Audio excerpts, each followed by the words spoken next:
Reserve CNG নিয়ে কক্সবাজারের জন্য রওনা দিলাম। রুচি চেঞ্জ করতে বের হলাম। ঈদের দিন থেকে গোশত আর ভালো লাগে না। সকালে গোশত, দুপুরে গোশত, রাতে গোশত, ভাতের সাথে গোশত, নাস্তার সাথে গোশত। যদি সম্ভব হতো তাহলে মনে হয় চায়ের সাথেও গোশতই খাইতে হইতো। তাই তো চলে যেতেছি কক্সবাজার। আসসালামু আলাইকুম, সবাই কেমন আছেন? আপনাদের সবাইকে জিজ্ঞাসা করি কেমন আছেন, তবে কেউ এটার উত্তর দেন না। যাই হোক, আলহামদুলিল্লাহ আমরা সবাই ভালো আছি। ভালো দেখেই তো কক্সবাজারের জন্য যাইতেছি সিএনজি নিয়ে। আমরা যারা ভিডিও তৈরি করি, বিশেষ করে যারা হাউসওয়াইফ, তাদের জন্য অনেকটা কঠিন হয়ে যায়। কেননা যেখানে সেখানে মোবাইল বের করে ভিডিও করা, অনেকজনে অনেক রকমভাবে কথা বলা, ওগুলো সব কিছু সহ্য করতে হয় আমাদের।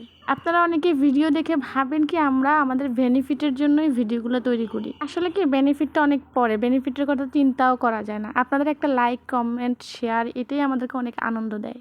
একটা ভিডিও যখন ফেসবুকে আপলোড করি, তারপর থেকে কিছুক্ষণ পর পরে দেখি কয়টা কমেন্ট আসছে, কয়টা লাইক পড়ছে, কয়টা লাভ পড়ছে, কয়টা ভিউ আসছে। যাই হোক, চলে আসলাম আমাদের গন্তব্যে। আমরা চলে আসছি নাস্তা টাস্তা পরেই খাবো। খাওয়া দাওয়া পরে আগে এখানে দেখি কি আছে, কি কেনা যায়, কি নেওয়া যায়। যেহেতু রুচির ব্যাপার, বুঝতেই পারছেন আমরা কোথায় আসছি, কেন আসছি। গোশত তো আর ভালো লাগে না। মাছ তো বাসায় আছে, পুকুরের মাছ, তার জন্য ভাবলাম একটু শুটকি নেওয়া যাক। আর এখানকার বিষয়টা কি, কক্সবাজারের মতো অত বেশি শুটকি না পাওয়া গেলেও তার মধ্যে কম না, সব ধরনের শুটকি এখানে পাওয়া যায়। শুরুতে একটু মজা করছি কক্সবাজার যাবো, আসলে কক্সবাজার না, আমি আসছি লাকসাম বাজার। আমরা মাঝে মাঝে অনেক বেশি করে এখান থেকে শুটকিটা নিয়ে যাই, যাতে বারবার না আসতে হয়। আর এখান থেকে নিয়ে যায় আমার মেজো যা, আমি আসি না, আমি একবারই আসছিলাম। আমার ধারণা ছিল না যে শুটকির বাজারটা এইরকম হবে। আমি অনেক আগে আসছি, প্রায় 7 বছর আগে গেছিলাম, তো তখন তো অন্যরকম ছিল। এখন তো এত সুন্দর হয়েছে, বা সব কিছু মিলাই ভালোই। অনেকেই আবার শুটকিটা পছন্দ করে না, তবে আমার কাছে ভালো লাগে, আবার অনেকে খুব বেশি পছন্দ করে। শুটকি কিনা শেষ, বাড়িতে চলে যাইতেছি। আমাদের যা যা লাগতো তাড়াতাড়ি শুটকি আমরা নিয়ে নিছি। আরেকটা বিষয় কি, আমাদের এই লাকসাম রোডটা কিন্তু খুব সুন্দর, খুবই সুন্দর, দেখতেই তো পাইতেছেন। কক্সবাজারের কথা বলছি যাতে কক্সবাজার যাইতে পারি, দোয়া করবেন আপনারা সবাই। এগুলো হচ্ছে বাঁশপাতি শুটকি, এগুলা কাচকি শুটকি।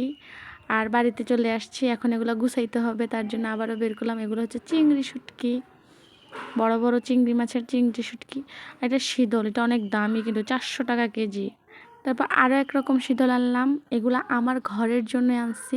ইচ্ছে করছে বড় মাছের শুটকি আনি, তবে যে পরিমাণ টাকা নিছে আমার ওই টাকা অনুযায়ী এগুলাই হয়েছে। আমি এগুলা গুছাই নিব। আর শুটকির রান্না, শুটকির ভর্তা অবশ্যই আপনাদের সাথে শেয়ার করব। আর যারা পছন্দ করেন তারা অবশ্যই আমাকে কমেন্টে জানাবেন। সবাই ভালো থাকবেন, আমাদের জন্য দোয়া করবেন। আমরা যাতে সবাই একসাথে এইভাবে করে থাকতে পারি। ভালো থাকবেন, আল্লাহ হাফেজ, আসসালামু আলাইকুম।